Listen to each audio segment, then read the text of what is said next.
could you shut off your videos for now? Video? Yeah. Okay.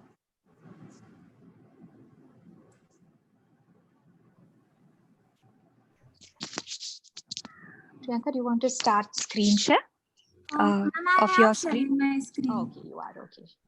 Vaishali, if you could also shut off your video. Yeah. Thanks.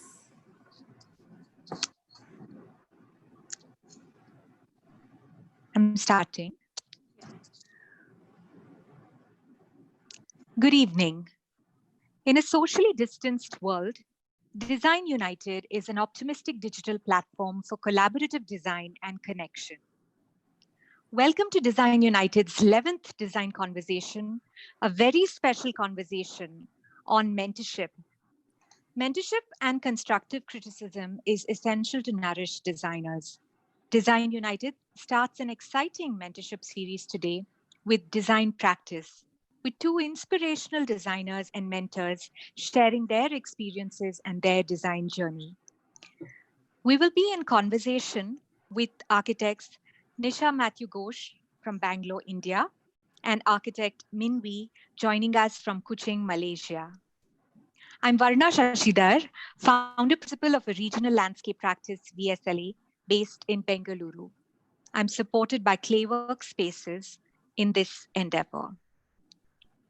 ClayWorks creates flexible co-work spaces that focus on productivity and sustainability. I'm also supported by a wonderful team in this endeavor. The aim behind Design United is to create an optimistic space for regional dialogue, connections, collaborations, and opportunities for young designers and design practitioners.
From Sri Lanka. So please continue to join us every Saturday.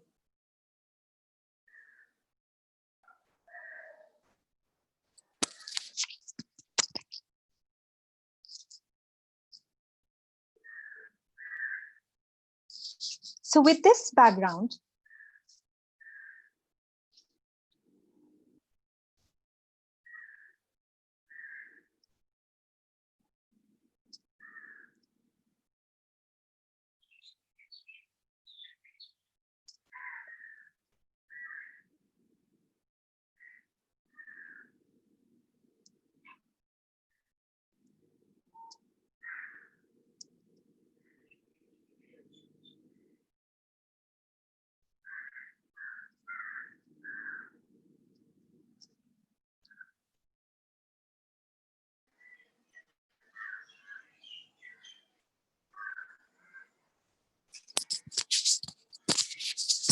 sorry for the audio disturbances that we've had.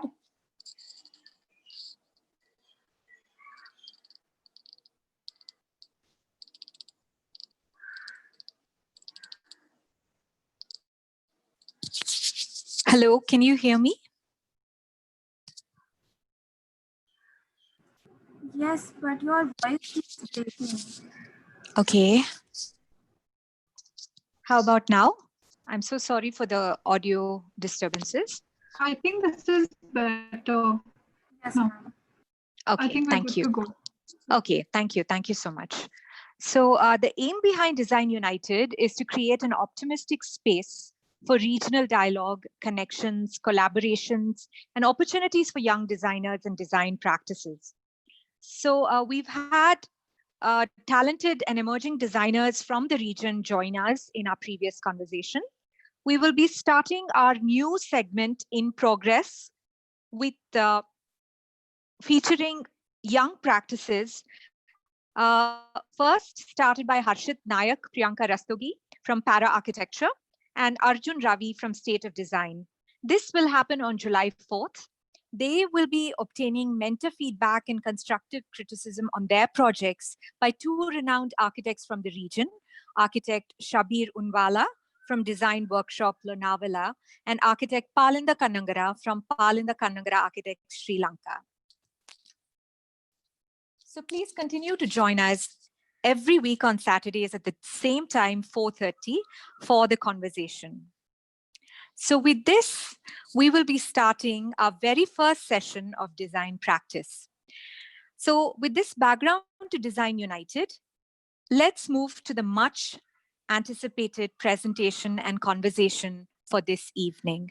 I'm really delighted to welcome our inspiring presenting designers for the evening, architect Nisha Mathew Ghosh and architect Minwi. Their presentation will be followed by a moderated discussion.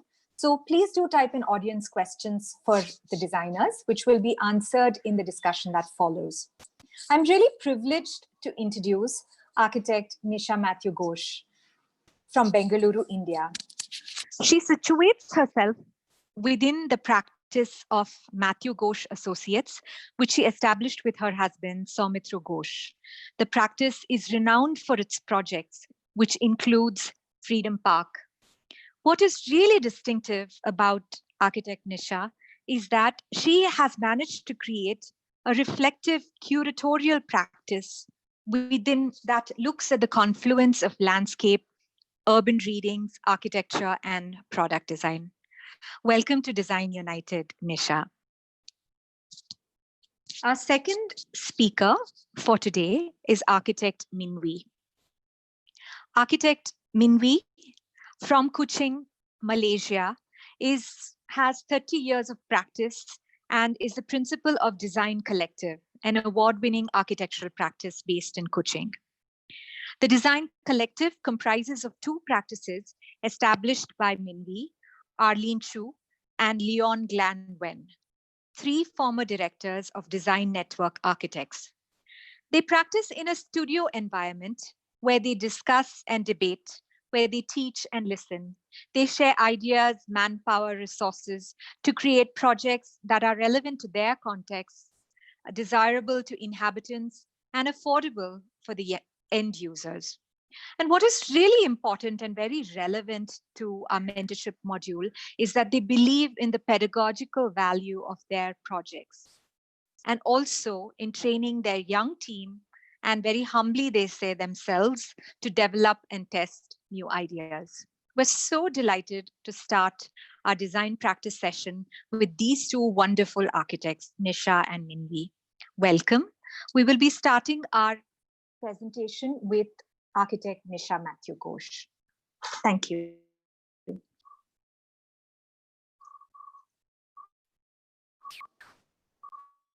Hello, everyone. Thank you so much for joining me today with the others of Design United. It's a great privilege to have you tune in and sort of listen and share my thoughts as well as the thoughts of Minwi. I'm going to just quickly share my screen and then begin. Yes.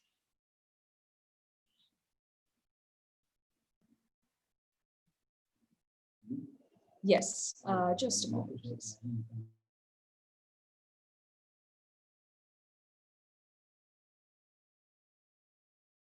Yes. I'm sorry, I have an internet issue here popping up.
I'm sorry for the technical glitch. Can you hear me? Yes, we can hear you. I'm sorry, there's something going on here. Would you like us to start with Min? Yes, please. Yes. Yeah. Thank you. Architect Min.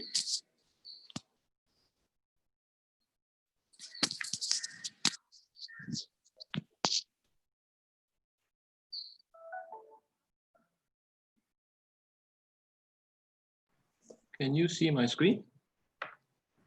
Yes, we can. Okay. So am I to start then? Yes, please do. Thank you so Okay. much. Thank you for inviting me. This is the first time I'm presenting online, so it's a bit strange talking to myself in an empty room, to be frank, but I'll try my best. And it's also the first time that I'm talking specifically about the way we run a practice. Usually we talk about our projects, but I'll try and do the same because I can't see really anything unique about the way we run the practice. So I'll just present and see what the audience thinks. I'll start at the beginning, okay? Talking about efficiency, about early lessons in sufficiency. I grew up with my grandparents, and one of the earliest memories that I have was making furniture using recycled timber with him. These lessons are infused in other parts of our daily lives. Ones that perhaps we are familiar with, such as not taking two if one will do, making use of what we have instead of buying, and so forth. So these lessons we take with us.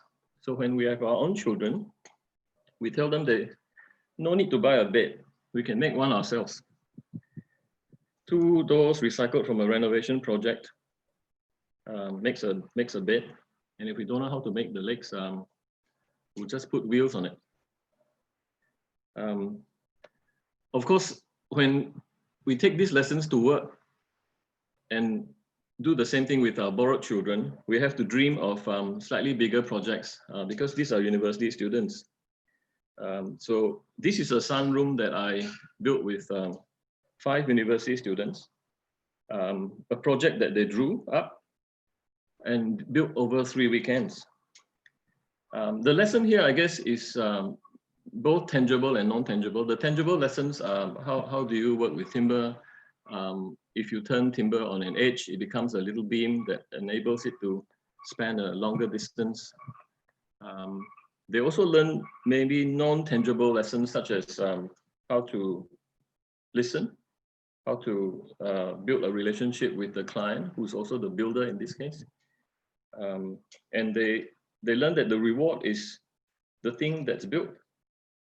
And the ability to then put this in a portfolio to perhaps share the pride that they take in their work.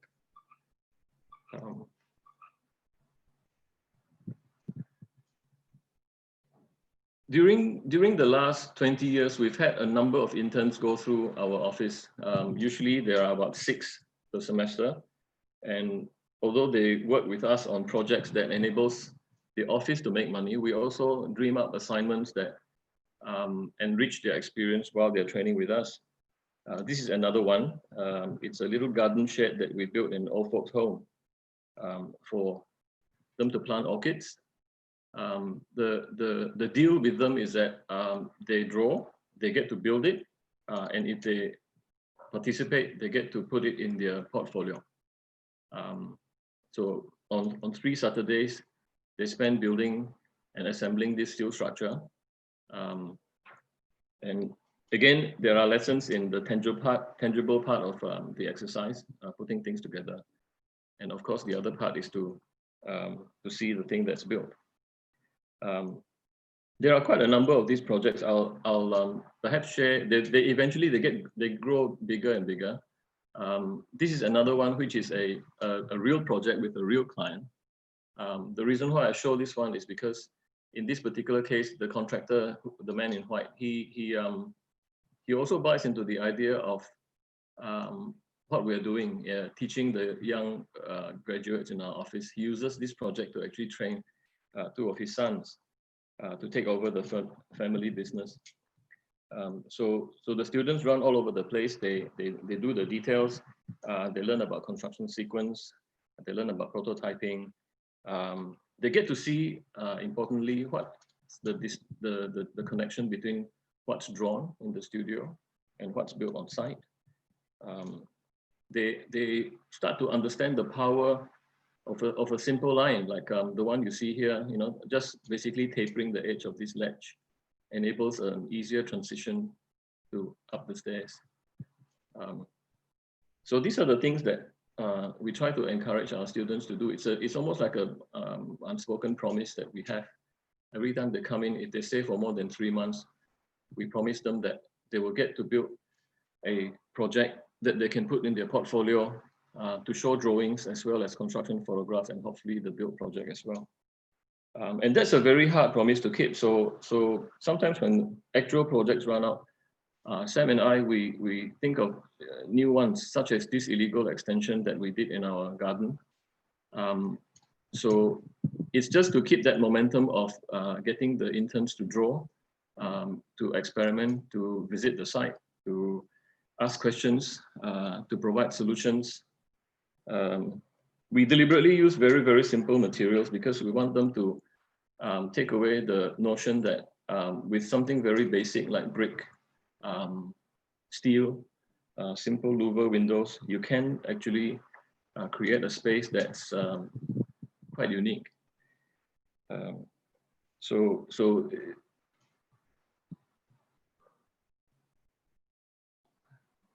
we also deliberately used 2 types of supports, one in brick piers on one side of the building and steel on the other side to contrast the heavy and the light. And also to maybe take the idea of the brick, which is normally a very solid material, to lace it so that it becomes transparent. Just to put different ideas in the students' heads while they're with us, to perhaps stretch the envelope a little bit. So there's always this tendency to try and participate in the construction ourselves. So we left part of the kitchen unfinished, and together with 2 of them, we decided to complete the kitchen using windows that were recycled from a renovation project. So it becomes a kitchen, and we use this space for various things, for serving friends, having dinners. And this pavilion became my office during the lockdown. So we use this space as my office for 3 months. In fact, I'm speaking to you from here.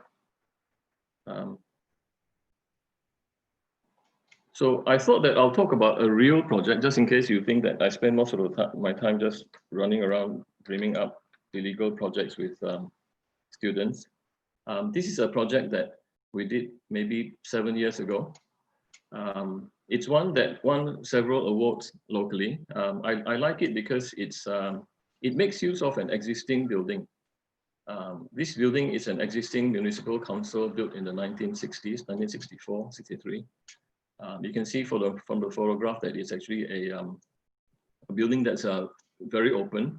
It's got a concrete vaulted roof. In the days before offices had air conditioning. But since its construction and in the past 20 years, with air conditioning and with the more partitioning up of the rooms, it's become quite a ordinary space. So when we were told to take it over and convert it into a museum, a heritage center, one of the first things that we did was to take out all the extensions that was put in place between the 60s and the 80s and the 90s. So rip everything off and keep the shell only. This project is unique in the sense that we took on the project and we distributed the work amongst all the architects in our office very similarly to how we work with the interns. We split this whole scheme into a series of smaller projects that are completed by architects with their studio.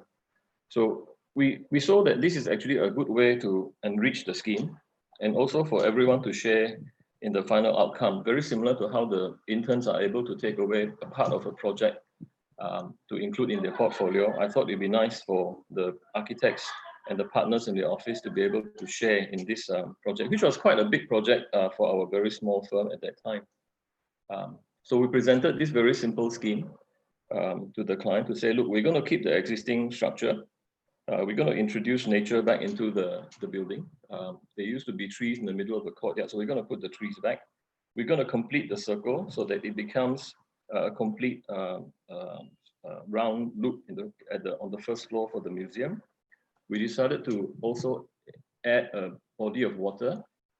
This creates like an urban edge to the streetscape so that it is able to provide another element, which is water, but it also serves as a device to control the movement of people into the building.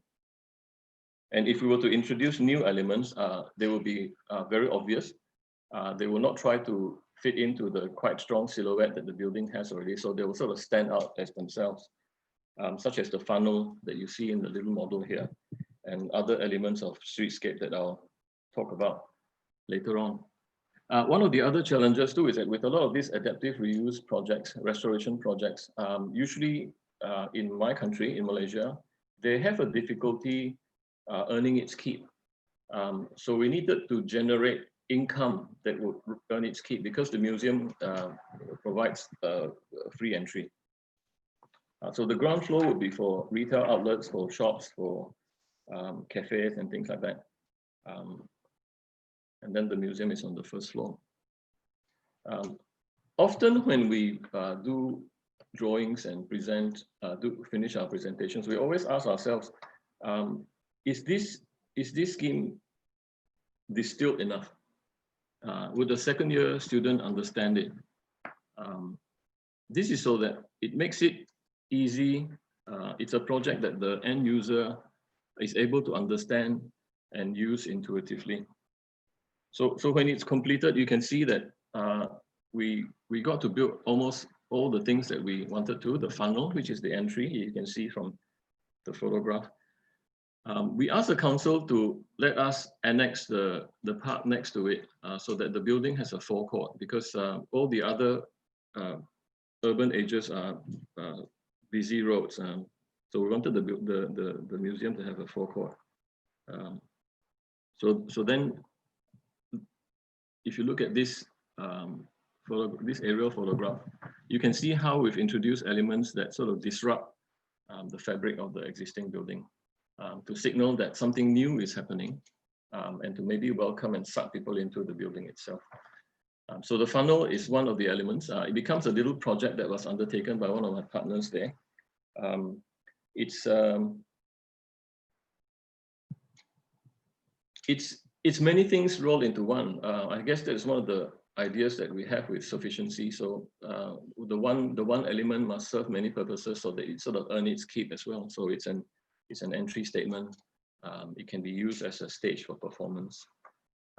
And as I mentioned, it's a device for controlling people, the entry into the building. It's also a bridge that sort of bridges across the water feature. And the materials that we selected are also quite humble in nature. These are timber that are not plain, they are rough timber. It's a bit cheaper. It also alludes to the jetties that you see along the Cebu waterfront. This is how you would use it if you was to use it as a stage. And then where it connects with the building, we sort of lighten the structure a little bit, put in a skylight so it becomes a bit brighter. So the connection is a bit softer, and that you can see that you are actually bridging the gap between the outside across the body of water into the building itself. And once it goes inside the building, it becomes another thing. It becomes an exhibition space. It sort of insinuates itself into the nooks and crannies of the building, as you can see from these photographs. So in itself, it's a sculpture, but I guess it's also a space that you could actually quite easily exhibit sculptures and paintings and things like that. So giving the feature many functions makes it harder for a client to say no to it, we find, because you see, because it serves so many purposes, it sort of earns its keep and makes it a bit harder to take away from your design scheme. Many of the existing features are kept. The van block walls, we just cleaned them up, took out the windows that they put in front of it, and retained them, and just gave them a new coat of paint and retained it. This is obviously cheaper, but it's not just because of cost that we did that. It's to also retain the original character of the building, so that the old can have a dialogue with the new, so that the original soul of the building isn't lost. So we play a little game with ourselves when we're doing the demolition. We said, look, maybe we can do a thing where, as much as possible, we reuse whatever, even if it's debris, we would use it.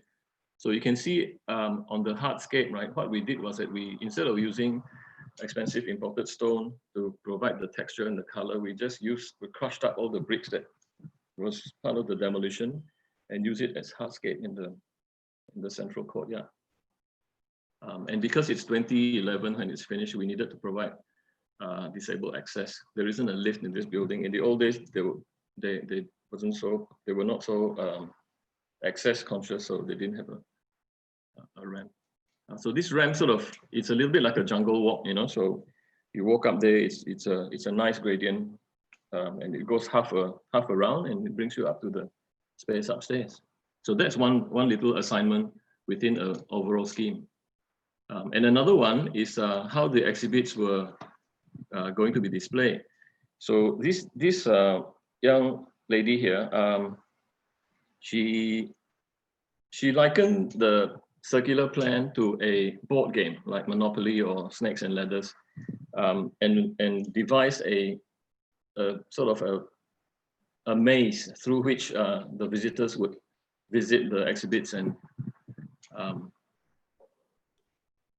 so she made this model, and we presented the model to the client to say that, look, you know, this is how you would go through the space. We took all the old photographs and all the old exhibits and scanned them and pasted them onto these walls that you wander through.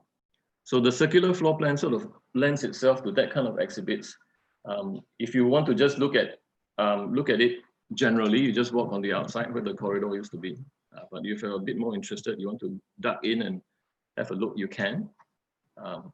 We make sure that the original structure is kept and is sort of shown as the backdrop to this exhibition space. And then in keeping with this idea of not taking anything away from the original museum, the photographs that were scanned, we sort of grouped them all together and put them together on a big wall, sort of like an art installation. So that became another exhibit as well. So that's another assignment that we created out of this overall scheme.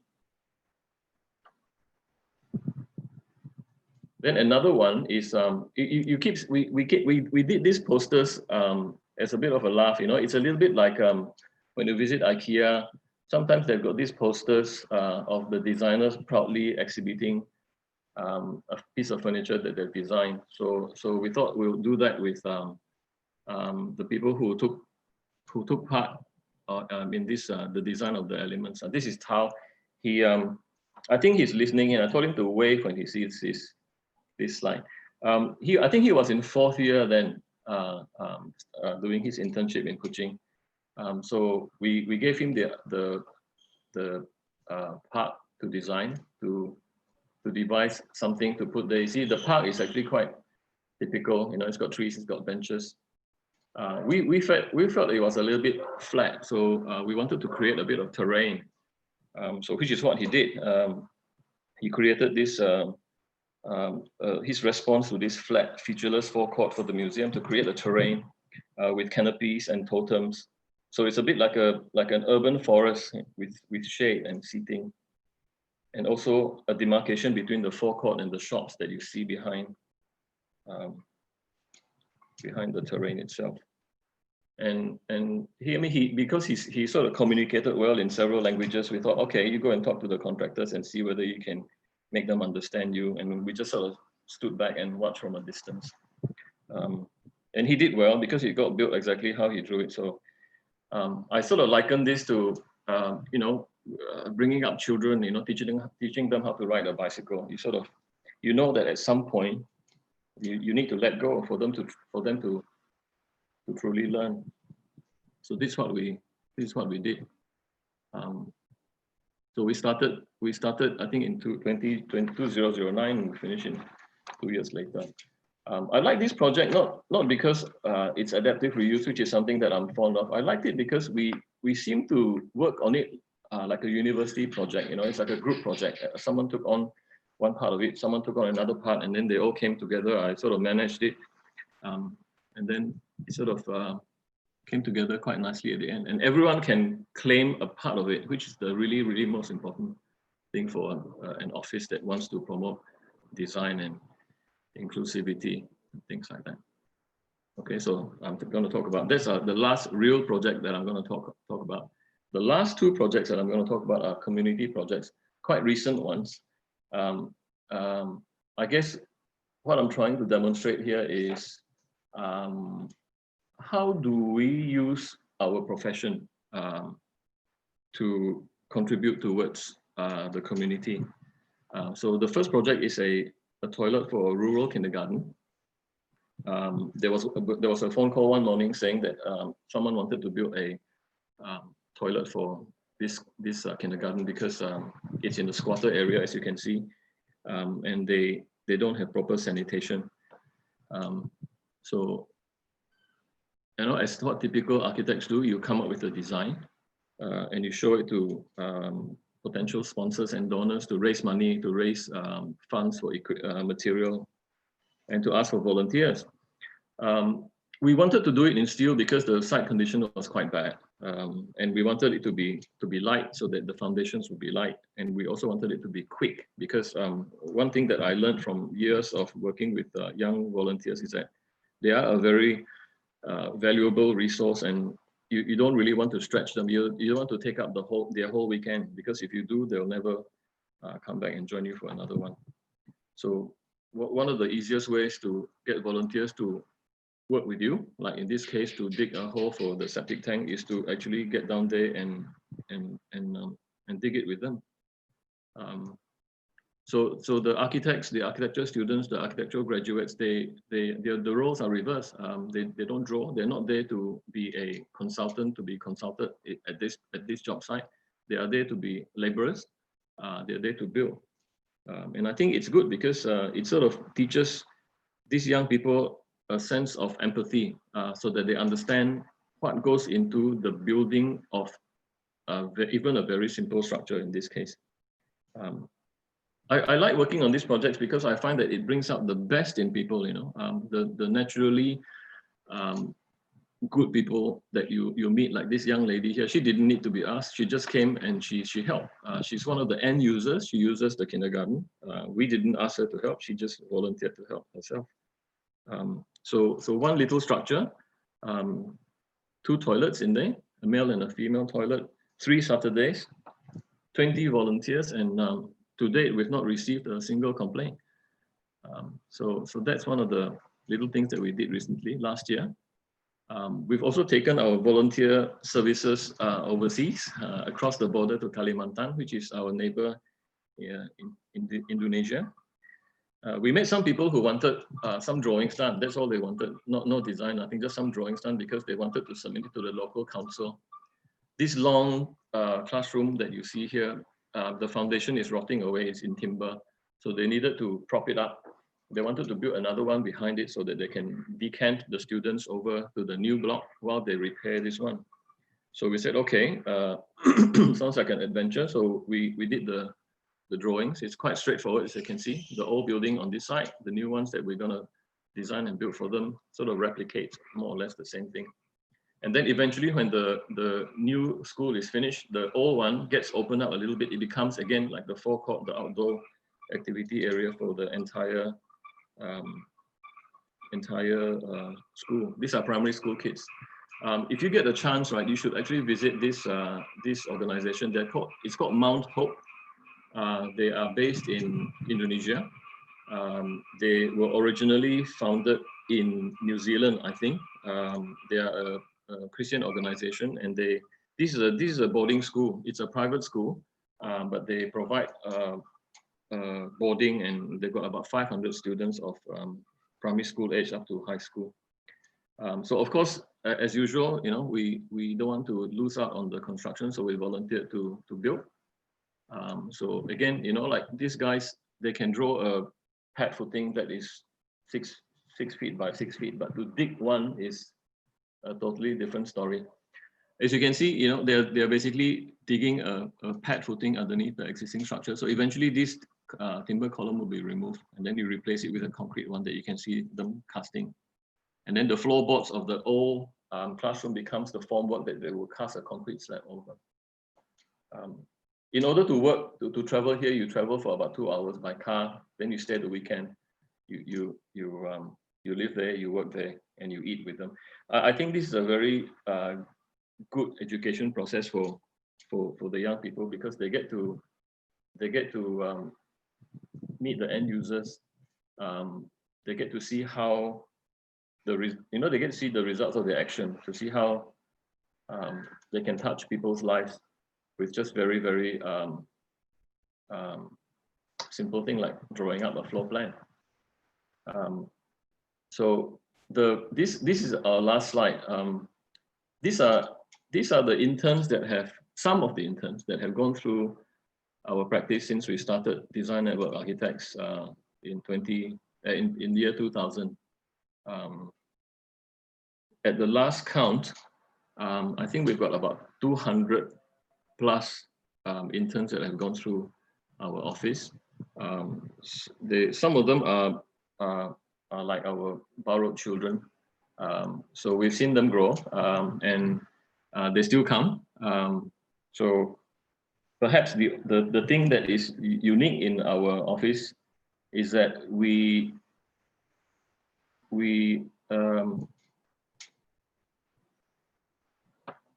take this idea of teaching into our real projects, so that we continue to learn from them and see whether our projects can teach the end users about good design that is not for special occasions, but is for every day. Okay, that's the end of my sharing. Should I stop share now? How much time did I take? Did I overshoot the mark? I'm sorry. No. Thank you so much, Architect Mindy, for sharing your inspiring work and method of working that is beautifully built on a democratic, generous way of making architecture. Also, a very strong pedagogical value of your projects that I'm sure designers will find very, very inspiring. Thank you very, very much. With this, I would like to invite architect Nisha Mathew to share her work, which is a confluence of her many interests in spirituality, textiles, landscape, product design, apart from a very strong architectural practice. She's also been recently selected to design and curate the India Pavilion at the London Design Biennale 2020. Thank you, Nisha. We welcome you. Thank you. Thank you, Varna.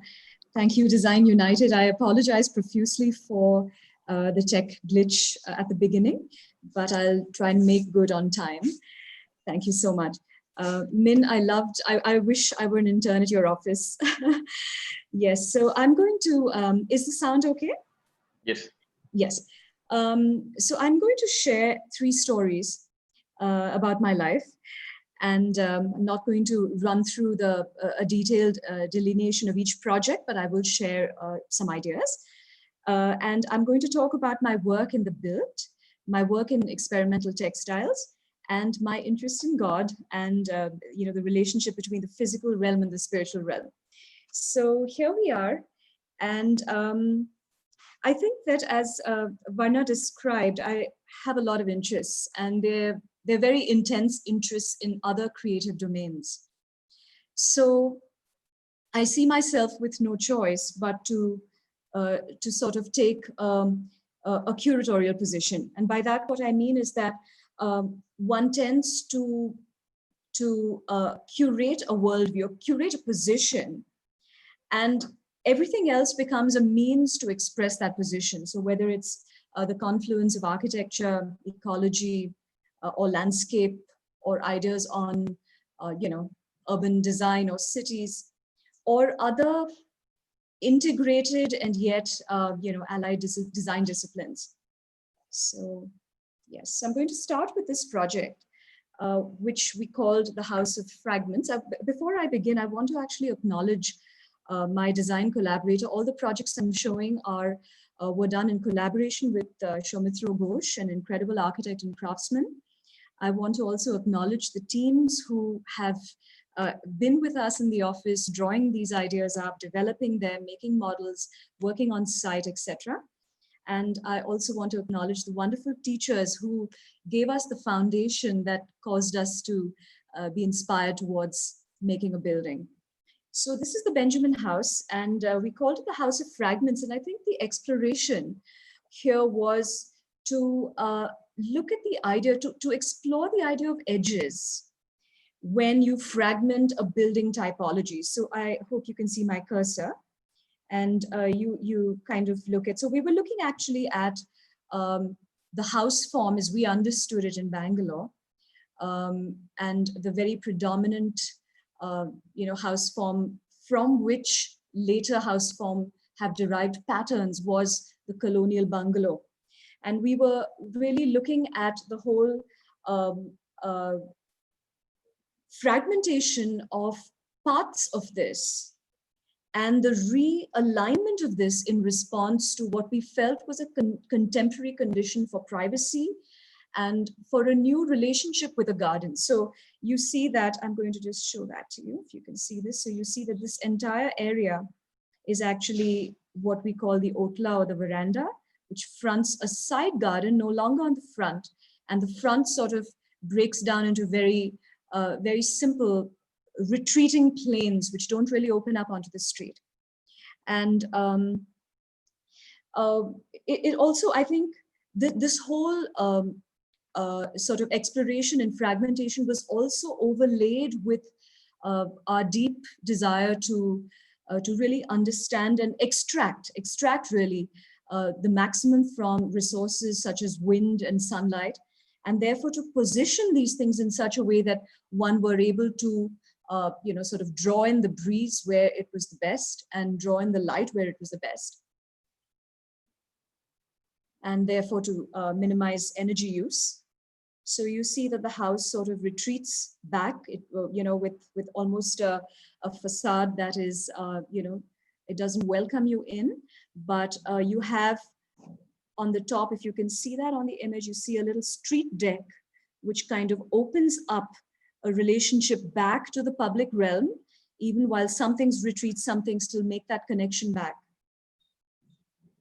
And all of everything that is symbolic or precious, we've kind of integrated that into a wall, into a perforated wall.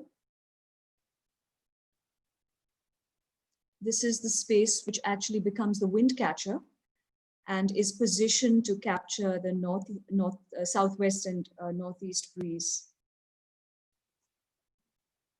The next project I'm going to showcase is a church that we did some time ago, where the strategy was really to use light as a material. And you find that what is essentially a very simple cuboid form on the outside begins to start to break down in order to use the potential of light to create what ties in to substantiate meaning for the user group. So this is actually the altar wall, and by the time the message is preached, you actually have this entire wall with light, and also the sort of very intentional positioning of beams, so that you have an imagery. It's used as a memory device to bring back something that is meaningful to the users of the church.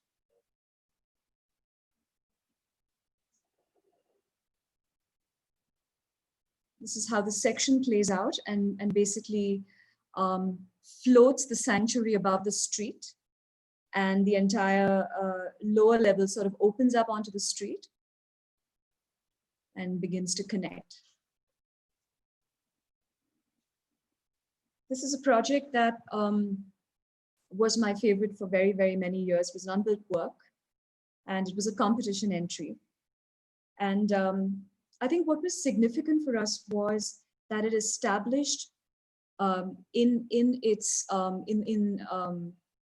sort of trying to understand the problem. What we were looking at was a means by which we could establish a method of looking at architectural engagement. And the primary driver for this was ecological intent, to revive, to sort of restore, to rejuvenate the ground and the water. And through that process to really derive something that could be a generic structure that could seat an architectural program. So the process of cleaning the site and the brownfield really became the fundamental ground on which the architectural strategy was even built.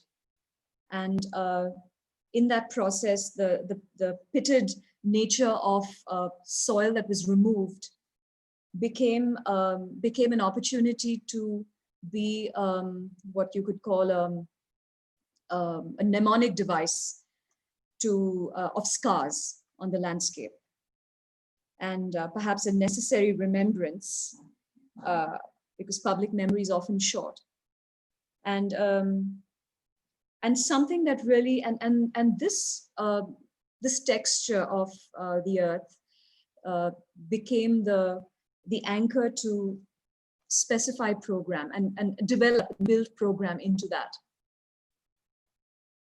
So you see our model. So here you see that there is a deliberate suppression of the architectural object, and mainly to restore the ecological paradigm.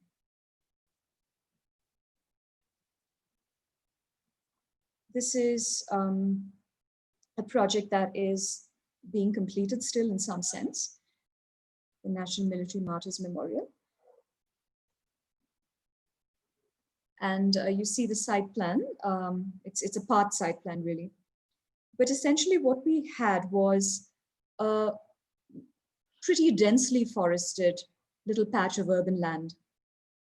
And the first thing we did was to really find a clearing in this forest within which to even make any gesture on the earth. And once we found that, we basically oriented it was a very simple strategy that we had a path. We just overlaid a path on the forest floor, so to speak. And that path became where they would programmatically hold their ceremonial walkways and their wreath laying, and sort of a very symbolic path within the forest. And it was, I think, an important gesture for us to be able to say that there's a very primary need to imprint the earth lightly, given the conditions that we live under, given the ravages, that are being that we're facing, that our generations face in terms of water and land being deforested, and the crisis that is actually staring us in the face.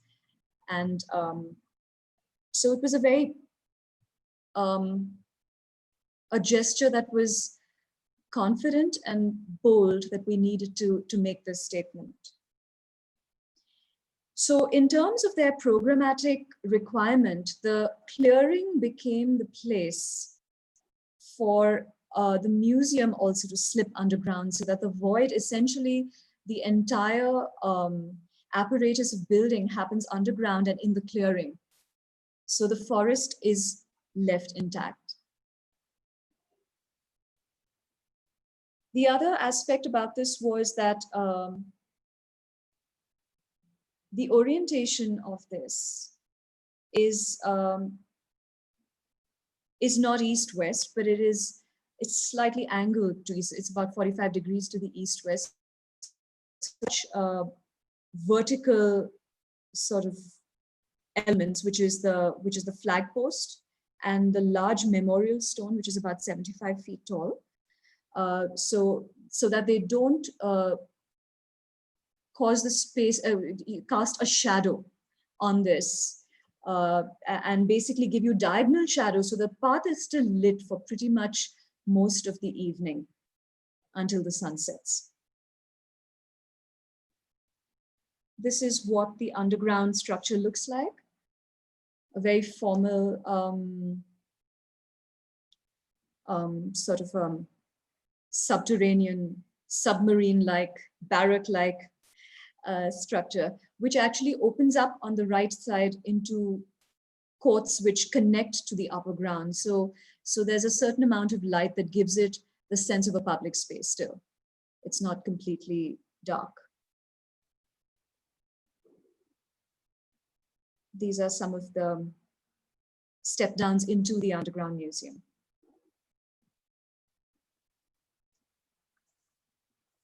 This is, I think this is my last project that I'm going to show. This is actually a recent project that we did, reasonably recent. And what it basically does, I'm sorry, it doesn't have a plan. It doesn't have I think I missed putting that in. What it basically does is that the envelope of this structure maps light.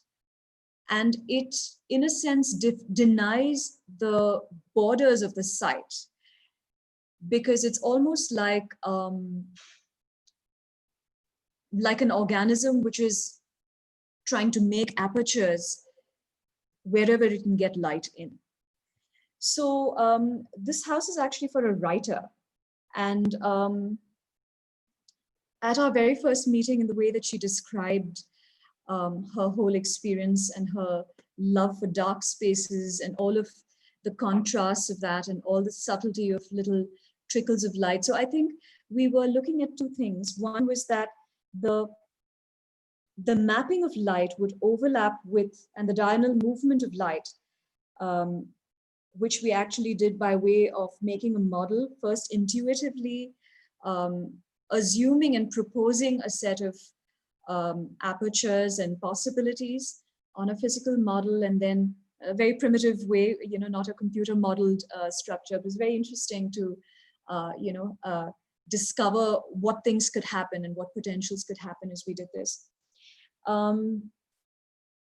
So you have a central spine, which you're seeing. You see two concrete walls, which begin to move plane, which begin to turn, which begin to twist, which begin to be also a very stiff and solid core, linear core, onto which all the other spaces attach.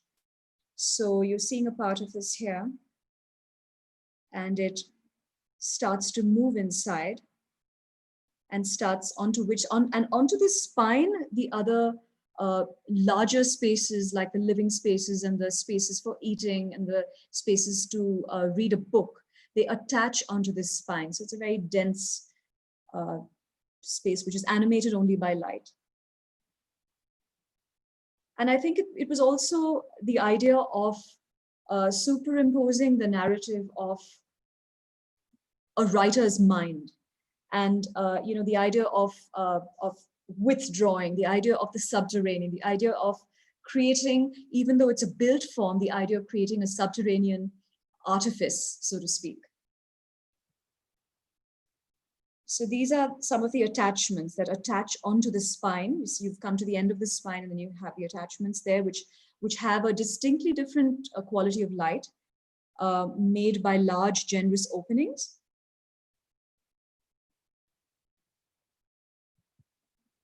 And yes, this is this little animal you see there is a weaving studio that I started a few years ago at the invitation of someone to do a show.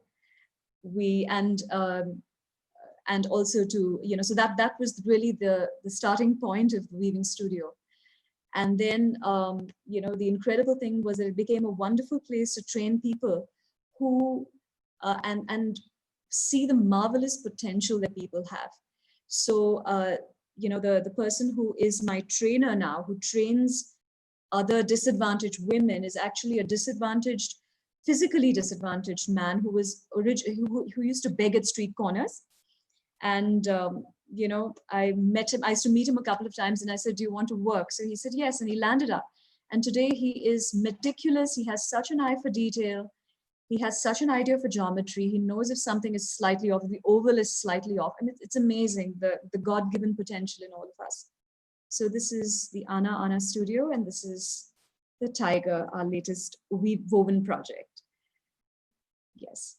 So I'm going to move on to the other section, which is basically textile and why we began to do it, really, with a great frustration at all the stuff that got dumped by the wayside in our city, and the frustration at not having a solution.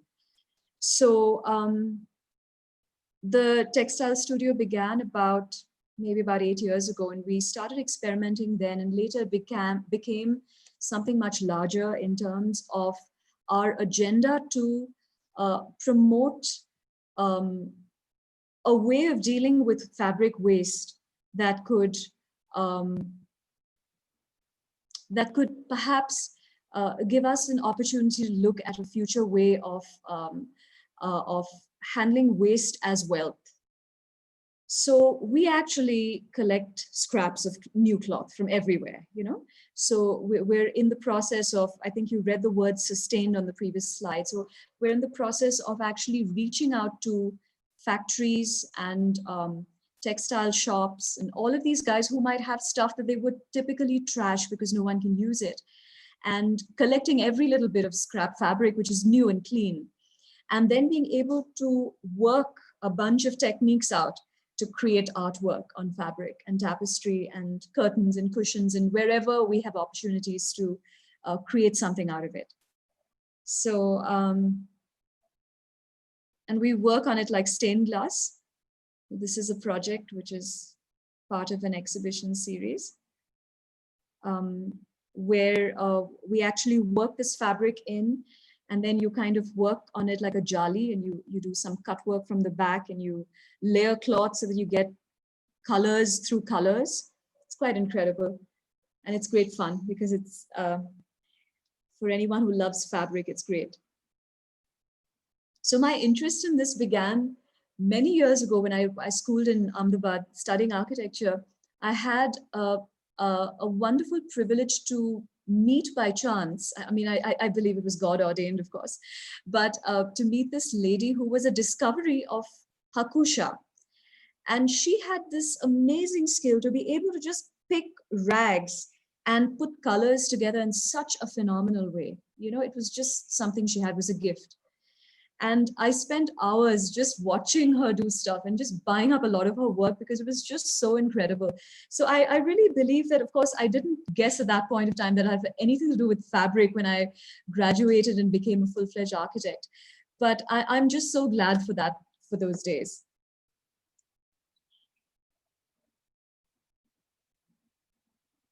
This is a piece out of linen scrap. This is a project using multiple fabric.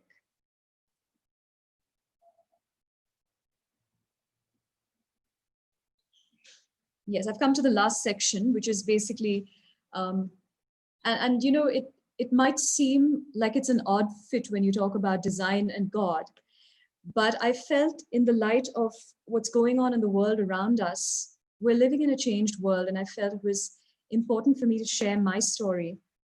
And you know, just to be able to even make sense of some of these things. And I'll just make it really quick. I won't take more than a minute on this. But basically, there are two spiritual kingdoms. This is the whole thing about the seen and the physical realm. And the unseen realm actually does affect the physical realm much more than we know it. So while each of us is wonderfully and beautifully wired and made in God's image, God is not a man, but we're made in God's image, so we're spirit beings, essentially. There is a demonic kingdom. So one is the kingdom of God and the other is a demonic kingdom. There is a kingdom that can come against us. And all of what we're seeing, we're living in a new dispensation of time, right? So what God did on the cross, what Jesus did on the cross was to work, to make a provision, a heavenly provision, so that we could have access and stand against what could potentially come against us, whether it was some grave sickness or some sickness that covers the whole earth, or a plague or a pestilence, or the lack of protection that we go out and we don't come back. So this is what has happened for us. And what it takes is just to be able to appropriate it. So I was about 25 years old when Jesus got my attention through a series of God orchestrated events. I won't get into that, but it was incredible because it got me interested. And when I got interested, I began to pursue, to understand what was really going on.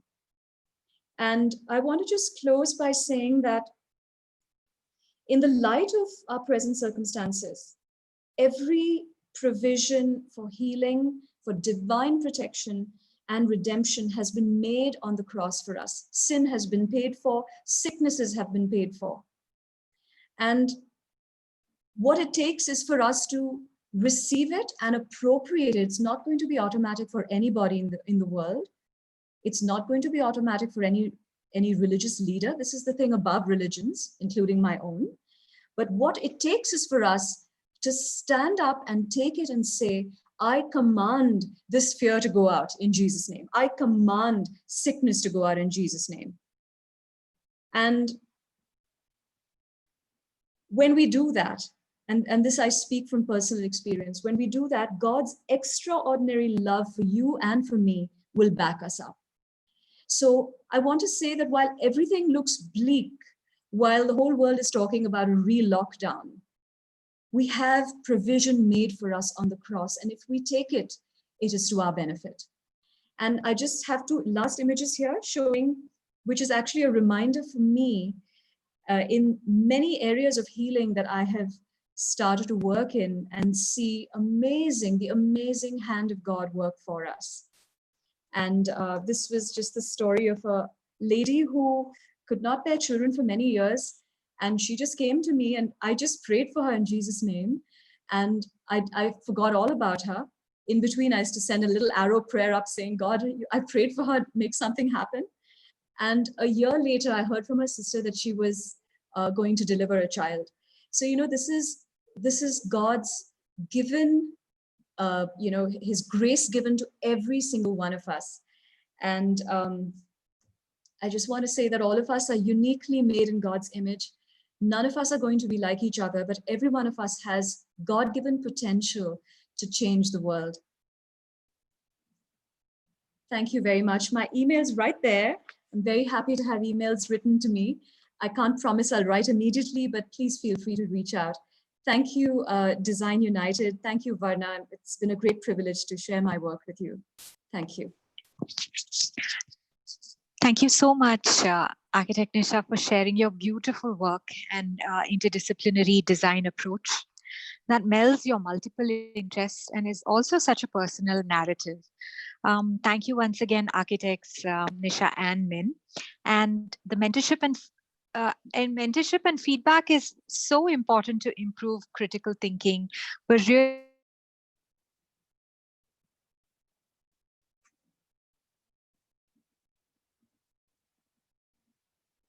open our session for conversation.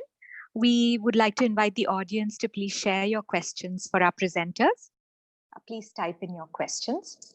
I'm also very happy to introduce our moderators for this conversation, architect Jonathan Edward, who's an architect from Sri Lanka working with Amila Dimel Architects at her studio in Colombo. He studied at the City School of Architecture in Colombo. He has an interest in landscape and food and is also a co-founder and owner of 3x3 Granola, a Colombo-based food startup. Our second moderator for today is Shri Vaishali, an architect at 100 Hands, Bangalore. She is a graduate from St. Peter's School of Architecture, Chennai. She's also been a recipient of the Roots Foundation Fellowship, where she's had an opportunity to be a part of Kerala Flood Mitigation Program, an effort led by architect Peter Rich with IIA Trivandrum. Welcome, Jonathan and Vaishali.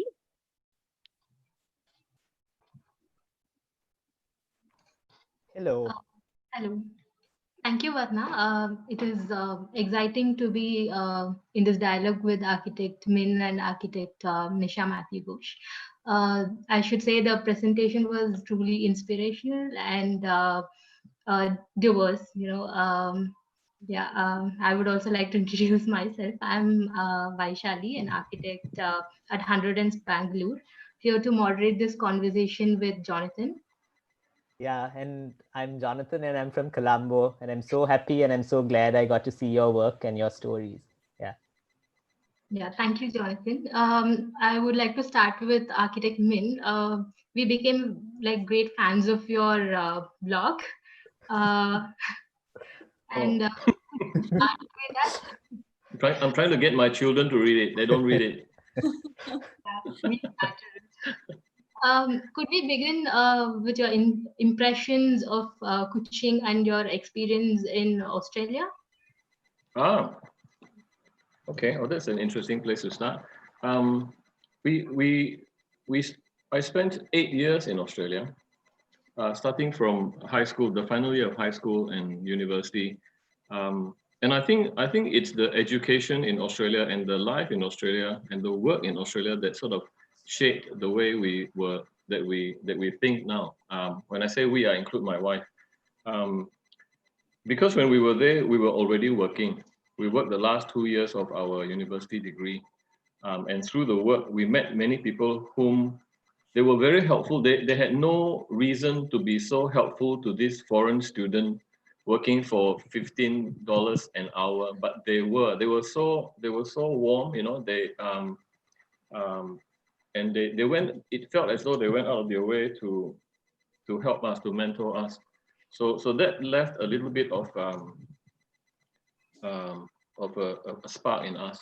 So when I came back to work in Kuching, fortunately, I worked in a big firm, and you know, in big firms you could sort of get lost if you are not careful. I was very fortunate to work under a man. His name is Marcel. He's no longer with us, but he is the kind of mentor that you want. He's very demanding, but he's reasonable, and he sort of he practices sort of tough love. You know, if you're not doing something right, he'll say, this is not good, don't do it again. But if it's good, right, he'll give credit where credit is due. So that's something that we kept within us. And when we had our own practice, we thought, okay, this is what we want to do. So I guess subconsciously, we've been doing that all the while. That was great. Architect Nisha, could you share your experience in Ahmedabad and how this great masters like influence your work and practice? Yes, thank you for asking. It was an incredible time at Ahmedabad. At the time that I was there from the late 1980s to early 1990s. And it was just, I think, that was the time when Kurula Varki came in from and took over as directorship. And suddenly there was a new buzz and energy. There was a lot of discussion about what is Indianness and examining Indianness in the light of what is modern architecture. And so that was on one hand. And then you had, teachers like Vasavada and Rajay, who were very solidly, had a fundamental understanding of material and, how to work a material to its fullest potential in terms of design and understanding it. And then on the other hand, you had Doshi, Chaya, a lot of wonderful, wonderful professors. And honestly, I really want to acknowledge them today, because I think a good teacher is the one who gets you going for the rest of your life. And I'm so grateful to God for every one of them. And I think it just all worked wonderfully together, So yes, thank you for asking. Thank you, Nisha. Yeah, when we spoke the first time, we spoke about how you guys run your practice and how there's a lot of collaboration that goes on in what you do. I'd like to ask this question from both of you, actually. How does collaboration impact your practice? You both in terms of the space that you work with, because you work with sharing resources and things like that, and also in terms of working with craftspeople and designers and things like that. Architect Min, would you like to go first? Okay, I think our collaboration is not quite as sophisticated as Nisha's. We don't collaborate, we don't have the opportunity to collaborate with so many artists. We tend to collaborate with our peers, other architects. So as you know, our office is actually made up of 2 practices. They were former partners of mine in the other practice, so it's sort of like a natural thing to just work together and share resources. And they've got a very nice office in town, and they invited me, so I jumped at the chance and joined them. Other collaborations tend to be when we are working on maybe a competition. I find that it's easiest to collaborate with people that you've not collaborated before when there isn't money or fees at stake. When there isn't a chance of winning anything, you just go in and you say, we try. That's the easiest. But the beauty of having so many interns is that now they are not the 20-somethings anymore. Now they are 30-somethings and they are practicing architects. So sometimes they do bring in work that we work together with because there's already that energy that we've had before, you see. So that's very rewarding for us. Yeah. So we've always worked together, Soumitro and I, and that has been the largest collaboration. Our studio, Jonathan, tends to be still quite design-centric in the sense that we're looking at, if you look at it as a curatorship of a show, you have a thought that's running through the whole thing. Yeah. And you want all the detail and all of the material choices and all of the decisions to tie up with that one thread. So we still tend to be more design-centric than I would guess Min's office. Increasingly though now, I'm beginning to work with collaborations outside, and it's not in the space of my core strength. It's in other areas like film and, And it's exciting. So like you said, that's right. It's exciting to open new collaborations because I think it broadens the way you think. So I think in terms of our own studio, the best times have been when we've worked on competitions, because there's been no threat of someone saying, I don't like this, but it's been a free, ability for everyone to express their opinions. And I think those have been the best and most exciting times for our studio, when we've, had everyone say what they thought, and, you picked a line from there. So yeah. Yes. Thank you very much. And I think one of the benefits of being in a small studio or in a small practice is that when things change so rapidly, like it's done in the past few months, it gets really interesting to see how we adapt to things. How have both your practices adapted to the new normal as you see it? Go on. Yes. So we're actually quite happy about this in terms of our working possibility, to be able to, because I think what it does is people have to come from otherwise quite far off and travel in the dirt and grime of the pollution of the city. And so I think in all of that, I think there's been a plus, that you are more efficient. You can work in clean air without, so you're more efficient in time. It's healthier perhaps. But I think what we miss out on is physical interaction. So I think going forward, we might actually introduce people coming back, once a week, where we have group meetings together. And the rest of the time we're working from our individual spots. Yes. But I think the disclaimer to this is that I think we have the luxury of space. So I think perhaps not everyone might agree to that kind of a model. If you're sitting cooped up in a tiny little room and you don't have, the bandwidth to even step out, that's probably not fair. Yeah. Architect Ming, any thoughts? It's about, I guess it's about the same. I found that I actually had more time, and I enjoyed the lack of disruption, because a lot of the construction sites have shut down. They were not able to work, so there were no phone calls from site. But that also meant that it will start to affect your cash flow. But on the plus side, everyone ended up being more efficient working from home rather than in the office, which was very surprising. And they were more productive. They were very disciplined. Work was submitted when it was meant to be submitted. I was very, very surprised. And I found that I actually a lot of free time on my hands. I actually made my first cardboard model again in the first time in the last, I don't know, maybe 10 years. So it was very rewarding for me. But again, after a while, if you're an office that works in collaboration, sort of like a studio situation, you do miss the ability to sit in front of someone and debate an issue or discuss an issue. We've started going back to work, but we're going back to work alternate days. So I'm there some days to meet with some of the architects. I'm there on other days to meet with the other architects. So they still work from home half the week, and I work from home half the week. Okay, that's really cool. Vaishali, you want to add on any more questions? What would you think is the hardest thing about managing a project? Do you have any tips for us? Architect Min, would you like to go first?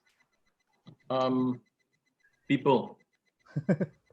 because people have egos, and egos are the hardest to manage.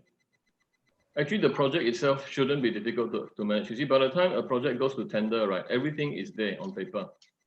It's only if you have the ability to, so it's people. I remember sitting next to a client once, and we were in a site meeting, and it got a little bit heated up. People stood up, and then they started speaking not in English, but in their normal Chinese dialect. So it's getting quite serious. So she turns to me and she says, what's this all about? I said, well, they're just discussing something. Let them have a bit of time. Then she turns to me again and she says, what's the most difficult thing about managing this project? I said, people. Then she looks at me and said, are you referring to me? I said, no, I'm just referring to people like this. But it's people. I don't think it's anything else. I think it's people. Architect Nisha, would you like to add something?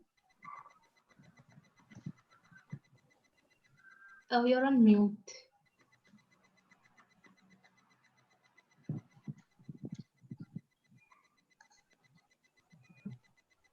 Yes, I'm sorry. I think it's the lack of professionalism needing us to have to chase everyone. So delays in terms of just being professional and responding back on time, I think that is a challenge, because then if you've missed it, then it's gone into another loop again. So if everyone were to be more accountable, then I think, then projects would flow much faster as well. And I think fundamentally then it is that everyone needs to feel like they're part of the team together and everyone's got a stake in it. So I think that might make a difference. Architect Nisha, I thank you. And I have one more question for you. How do you manage to navigate between your work as an architect, curator, designer? Like, how do you manage it? I have to say it's with God's help. I have to say that because I've seen that at work. I've literally had to shut down myself in, textile and jump into something else and do that very often. So I really depend on just hanging on to Jesus. I depend on him. But I've seen that things just get by. There have been days when I've had back-to-back meetings and God is so good. Something gets canceled down the line. Someone doesn't show up. It just goes smoothly, But I agree that when you're doing a lot of, especially for women, I think when you do a lot of juggling, and women tend to do this because we have to, there's kids, there's kitchen, there's all of that stuff. It can be emotionally draining, so one has to watch that and one has to set slots. You have to be disciplined to maybe shut off your phone from so and so time. So that's important, yes, as practical tips. Yeah. One more question. How this is for both of you, like how has your practice stayed relevant with the influx of foreign architects into Asia? Like what have you learned in the process and how their works have influenced you? Like how did you get adapted to it, or you didn't? Oh, I can just, yeah. I think the good part is that we learn from each other. And I think that overrides the whole aspect of competition. Because I think, I'm thinking a lot, I'm saying a lot of things, but no,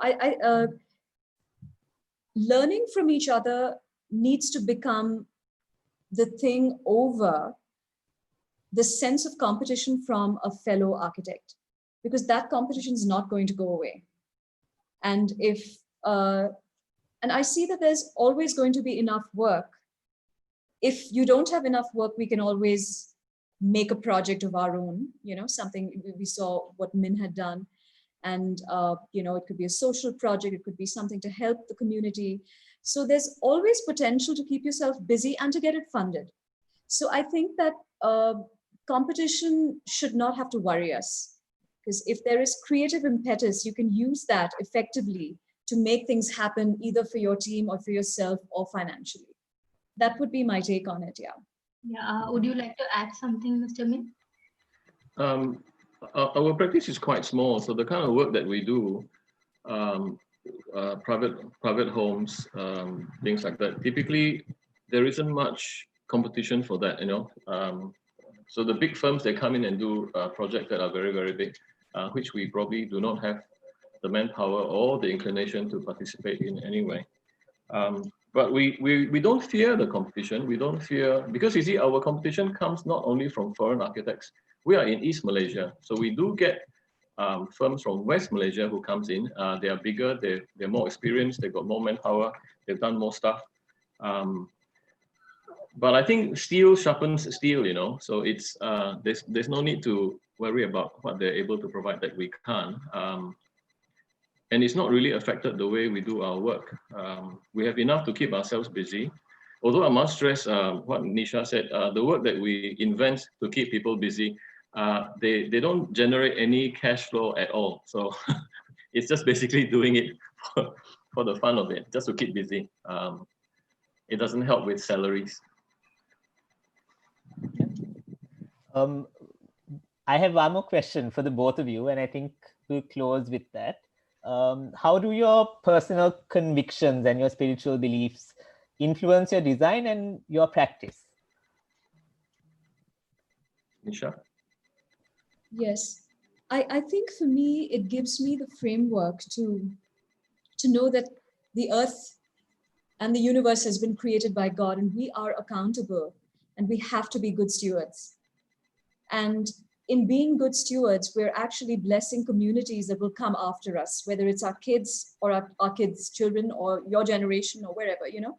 So I think it's fundamental because we have to give account to what we've been given charge of.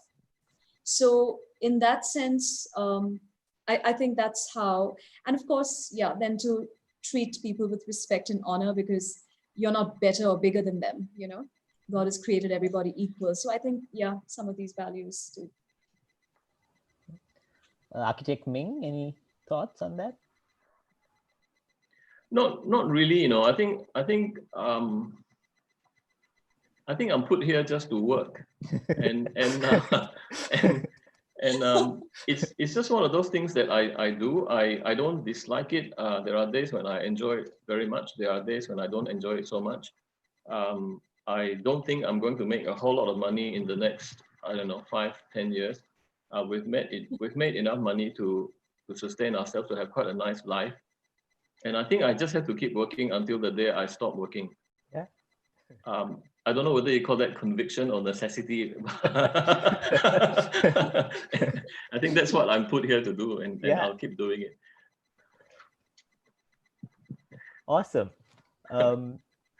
Thank you so much. Varna, do you have anything to add?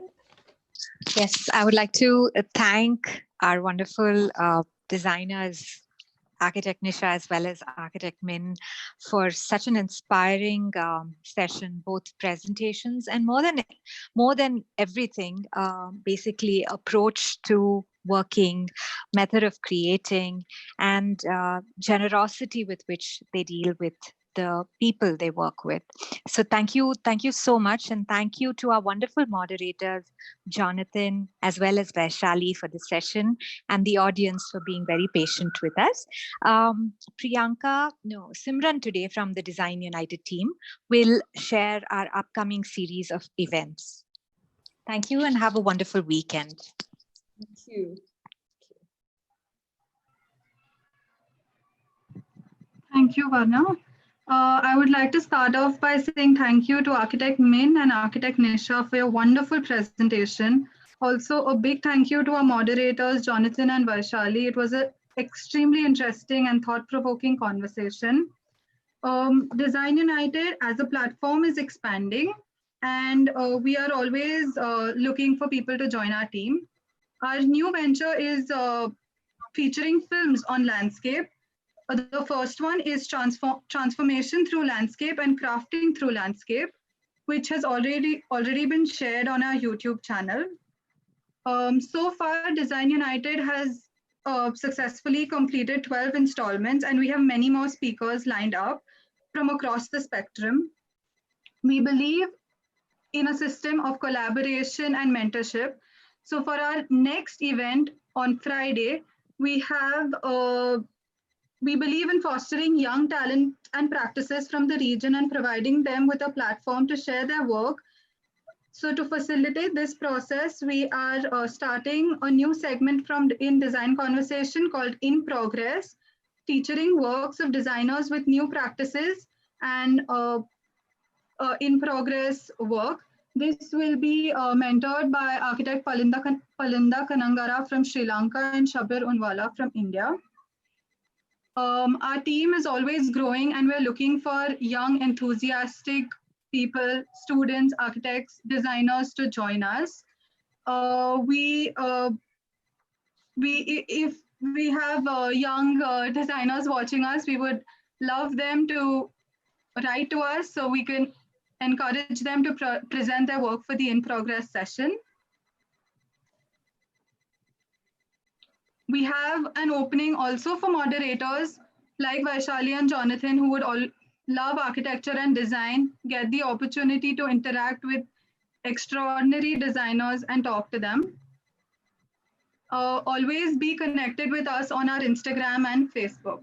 Thank you.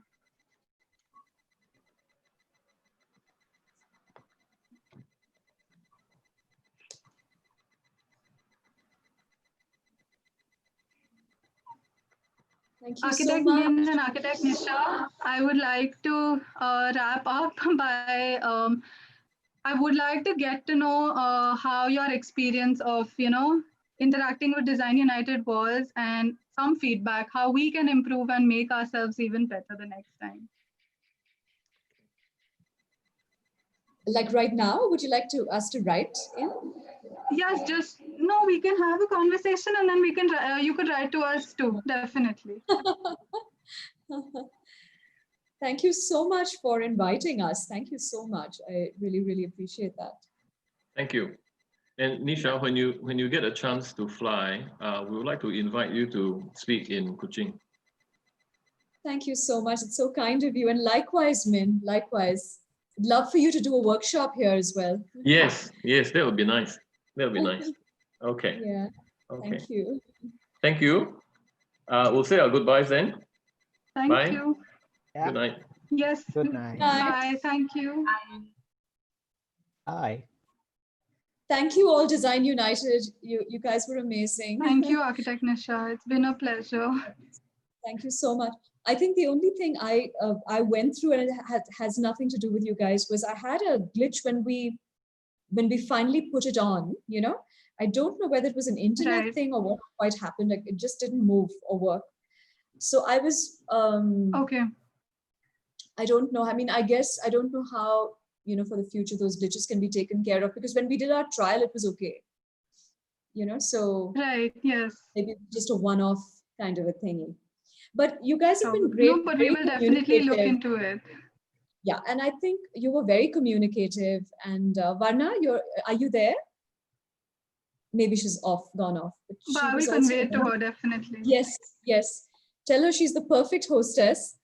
Jonathan, Vaishali, thank you so much. You guys kept it really easygoing, and it was wonderful because you need to loosen up speakers. So thank you so much. Yeah, your presentations made it easy. Yeah. And thank you, Simran, for staying in touch. I don't know if Simran's there, but yeah, thank you. Yes, I am here. Thank you. It was lovely working with you guys. And I look forward to listening to more of all of what you guys have planned. Definitely. We'll keep sharing our webinars with you. Yes, always. Please do. Please do. Do connect me to Min. I'd love to have his email and stay in touch with him as well. Sure. I'll do that. Definitely. Thank you. Thank you, Simran. Okay. So guys, have a wonderful weekend. Thank you so much. Yes, God you bless too. you all. God bless you too. Yes, you And if too. you're yes, and please feel free to walk into our studio when we open up. Yeah. You're always welcome. Thank you. Bye-bye. Bye. Bye. Bye.